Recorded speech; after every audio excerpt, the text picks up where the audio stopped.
পরিবারের সবাই মিলে ঘুরতে যাওয়ার মজাটাই আলাদা। ঠিক তেমনই একদিন ছুটির দিনে বড় ভাইয়াকে নিয়ে আমরা চলে গেলাম ড্রাম রুটি খাওয়ার জন্য। তো ড্রাম রুটি খাওয়ার জন্য প্রথমে এই জিনিসটা দেখতে পারতেছেন, এটার আসল কাহিনী আপনাদের সাথে শেয়ার করব। তো চলেন আগে শুরু করা যাক। আসসালামু আলাইকুম, কেমন আছেন সবাই? আশা করছি সবাই খুবই ভালো আছেন। আলহামদুলিল্লাহ আমরা ভালো আছি। ঘরে থাকতে থাকতে আমাদের বেশিরভাগ যাওয়া হয় হয় সুপার শপ, না হয় সাগর পাড়। এই সাগর পাড়ে গেছি গত 1 বছর আগে, এর মধ্যে আর যাওয়া হয় নাই। তো ভাইয়াও দেশে চলে যাবে, তো চিন্তা ভাবনা করলাম ভাইয়া যাওয়ার আগে আমরা একটা ড্রাম রুটি খেয়ে আসি। ড্রাম রুটির মূলত বিশেষ মানে বিশেষত্ব হচ্ছে এই রুটিটা বানানোর জন্য আপনাদের অবশ্যই একটা ড্রাম লাগবে। ড্রাম ছাড়া এই রুটি খাওয়া সম্ভব না।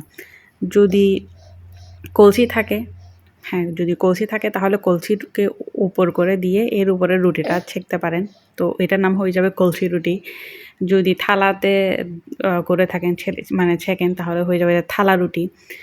তো যেটাতে যেটা করবেন না কেন সেটার নাম অনুসারে এই রুটির নামটা হয়ে যাবে।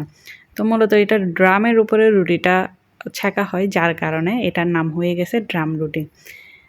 এটা কোনো দোকানে না, এমনিতে হচ্ছে ২ জন মানুষ সকালে কাজে যাওয়ার জন্য তাড়াহুড়া করে কী খাবে সেটা চিন্তাভাবনা করেই মূলত এই রেসিপিটা, মানে এই মাথায় আইডিয়াটা রাখছে।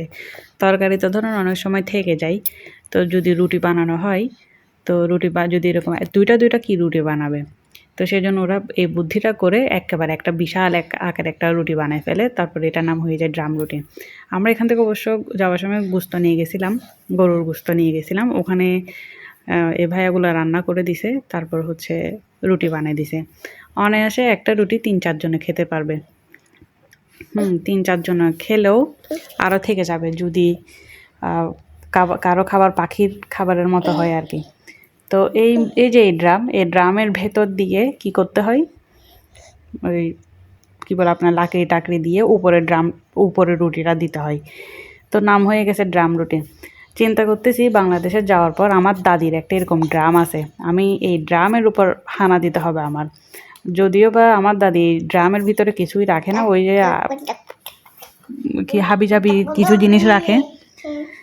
তো চিন্তা করতেছি এই ড্রামটা আমি বাড়িতে যাওয়ার পর আমার দাদির এটার উপর আমার হানা দিতে হবে।